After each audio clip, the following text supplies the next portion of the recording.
Have you ever felt like a ghost in your own life? That's how Leo felt every single day. In his small, bustling town, he was just part of the background scenery. At the market, people would brush past him without a glance. At school, teachers would skip his name during roll call. Even at home, his family's chatter would flow around him as if he were an empty chair at the dinner table. He'd try to speak up, to share a story or a joke, but his voice would get lost in the noise, a whisper in a storm. He wondered if he disappeared completely. Would anyone even notice? It felt like he was living behind a one-way mirror, able to see everyone clearly, but no one could see him. But what Leo didn't know was that sometimes the quietest people have the loudest stories waiting to be told. Thanks for watching. Shadow. They loved Ethan, but love doesn't always look like belief. Be realistic, his father would say whenever Ethan talked about big dreams. Life doesn't work that way. Susan would smile gently and add, "Maybe choose something safe, honey. Safe." That word slowly suffocated Ethan's imagination. The dream he was afraid to say out loud, Ethan wanted to build something. Not just a job, not just a paycheck. He wanted to create. To change lives. To leave a mark. He didn't even know exactly what yet, but he knew one thing. He didn't want a life where every day looked exactly like the last. But every time he tried to explain this, people looked confused, or worse, amused. High school. Where belief goes to die by high school, Ethan had mastered the art of staying quiet. Raising your hand only got you ignored. Sharing ideas only invited smirks. One afternoon, during a career planning class, the teacher asked, "So, Ethan, what do you want to do after graduation?" The room went quiet. Ethan swallowed. His heart raced. "I want to start my own company someday," he said softly. Laughter filled the room. Not loud, not cruel, just enough to hurt. The teacher forced a smile. "That's ambitious."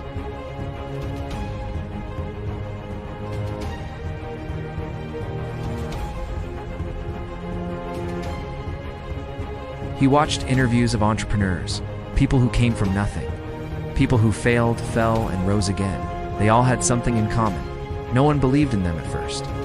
Something clicked inside him. Maybe being doubted wasn't a sign to stop.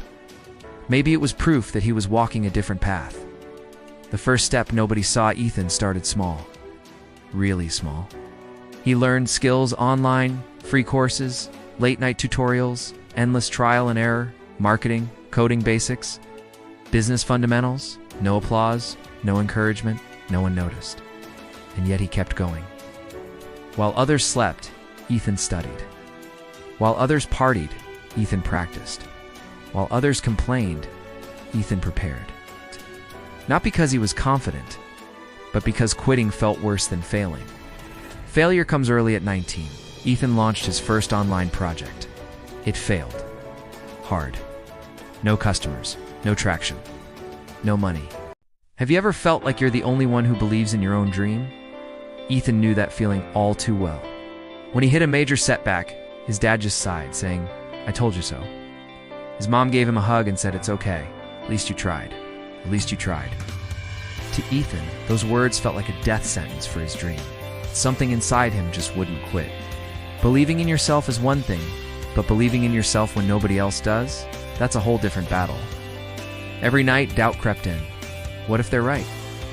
What if I'm just wasting my time? What if I'm not good enough? But every single morning, he got back up.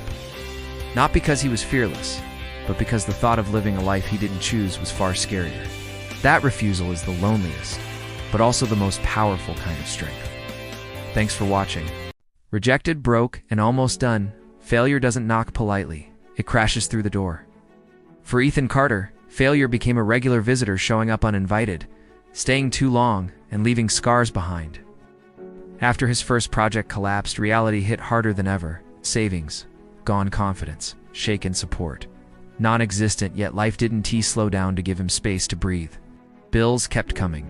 Time kept moving. And doubt grew louder every single day. Working a job he hated at 20, Ethan took a job at a local retail warehouse. 8 hours a day, minimum wage. Endless repetition. The irony burned him. He worked inside a building just like the one his father had spent his life in, the very future Ethan was trying to escape. Every time he scanned boxes, he felt it. Is this it? Coworkers joked about weekends and paychecks. They talked about promotions that barely changed anything. To them, this was life. To Ethan, it felt like a warning. Dreams don't die quietly. Third project. Failed faster. Each failure chipped away at him. Not just financially, but emotionally. He stopped talking about his dreams altogether. Silence became safer than embarrassment. The conversation that almost broke him one evening after another rejection email, Ethan sat at the kitchen table. His parents were there. Mark looked at him carefully. "You're not a kid anymore," his father said. "You need stability," Susan added softly. "We just don't want to see you hurt." Ethan nodded. He understood them. But understanding didn't make it easier. That night, alone in his room, he stared at the same cracked ceiling from years ago. This time it felt heavier. The lowest point the bank account hit 0. Literally. Ethan stared at the screen, numb. No backup, no safety net. He skipped meals, walked instead of taking the bus, pretended everything was fine. But inside, he was exhausted. When quitting feels logical for the first time, quitting didn't feel like failure. It felt like relief. No more pressure, no more disappointment, no more hoping. Just accept the life everyone expected. That night, Ethan opened his laptop ready to shut everything down. All his files, all his notes, all his unfinished ideas. One click. That's all it would take. It's a memory that refused to leave before he could do it. Something stopped him. A video he once watched years ago began playing in his mind. An old interview. The words echoed clearly. Most people quit right before the breakthrough because pain convinces them it's the end, when it's actually the beginning. Ethan closed his eyes. Tears welled up. Not because he felt strong, but because he felt human. One last attempt, he made a promise to himself. One more try. Not a perfect one, not a big one. Just one honest effort. Chose a problem he truly understood, something people actually needed. He listened more than he spoke. He built slowly, carefully. No shortcuts. No hype. Just value. Rejection after rejection, he reached out to potential clients. Most ignored him. Some said no. A few laughed. But one email came back differently. Not a yes, but not a no. It's an interesting idea. Let's talk. Ethan stared at the screen. His heart pounded. For the first time in years, someone hadn't dismissed him immediately. Hope, fragile but alive, that single message didn't change his life overnight, but it changed him. It reminded him of something powerful. Belief doesn't always arrive as applause. Sometimes it whispers. The opportunity that almost slipped away, opportunities don't always arrive with confidence. Sometimes they show up fragile, almost apologetic, testing whether you're ready or not. For Ethan Carter, that single email changed the rhythm of his days. Interesting idea. Let's talk. He read it again and again, afraid that if he blinked it might disappear. Preparing for the moment, the meeting was scheduled for the following week. 7 days, 7 nights of anxiety. Ethan prepared obsessively. He rewrote his pitch dozens of times. Practiced in front of the mirror, timed every explanation, and no amount of preparation could quiet the voice in his head. You, Dan T, belong in that room? He had no fancy degree, no big connections, no success story to impress anyone, just an idea and a lot of scars. Walking into a world he didn't fit, the meeting took place in a downtown office building. Glass walls, clean lines, confident people. Ethan's hands trembled as he entered the elevator. His shoes were worn, his jacket outdated. Everyone else looked. Certain as he waited in the lobby, he considered leaving. No one would stop him. No one expected him to be there anyway. The first mistake, the investor, Daniel Brooks, was calm but direct. "So," he said, leaning back in his chair, "tell me why I should care." Ethan rushed. He talked too fast, explained too much, tried too hard to sound impressive. Halfway through, Daniel raised his hand. "Stop," he said gently. Silence filled the room. Ethan's chest tightened. "I blew it." The question that changed everything. Daniel looked at him carefully. "You're not confident," he said, "and you're honest." Then he asked something unexpected. "Why are you doing this?" Ethan froze. This wasn't in his script. He swallowed. "Because I know what it's like to be ignored," he said quietly. "And I don't want other people to feel that way." For the first time, He stopped pretending. Almost losing it all, the meeting ended without a promise. No deal, no handshake, just a polite nod. "Send me a revised proposal," Daniel said. That night, doubt returned full force. What if that was it? What if I failed again? Exhausted, Ethan missed the follow-up deadline by hours. Hours, when he realized it, his stomach dropped. The email he didn't expect the next morning? He checked his inbox, terrified. There it was. A message from Daniel. "I noticed you were late. Most people would give excuses. You didn't. That matters." Ethan held his breath. "Let's try something small." The test, it wasn't an investment. It was a trial, a short contract, minimal pay, high expectations. To anyone else, it looked insignificant. To Ethan, it was everything. Failure this time wouldn't just hurt. It would define him. Pressure like never before. The work was brutal. Late nights, constant revisions, no room for error. Daniel was demanding but fair. "Details matter," he said often. "Discipline matters more." Ethan made mistakes, fixed them, learned fast, improved faster. For the first time, someone wasn't lowering the bar for him. They were raising it. The moment of truth at the end of the trial, Daniel reviewed the final results in silence. Minutes felt like hours. Finally, he spoke. "You still have a lot to learn," he said. Ethan nodded, heart sinking. But Daniel continued, "You don't quit." When success tested his character, success doesn't arrive as a celebration. It arrives as a test. For Ethan Carter, the first real opportunity didn't feel like victory. It felt like pressure-heavy, unforgiving pressure. Daniel Brooks didn't smile when he called Ethan back into the office. "You did better than expected," he said. "That's not enough." Ethan listened. "Potential is dangerous," Daniel continued, "because it tempts people to relax." Ethan didn't. The door finally opens, the trial contract turned into a full-time partnership. Not a miracle, not a shortcut, just a chance. Ethan signed papers with shaking hands. For the first time in his life, money started coming in. Not a lot, but enough to breathe. He paid off overdue bills, bought groceries without counting every dollar, sent money home to his parents. His mother cried when she saw the transfer.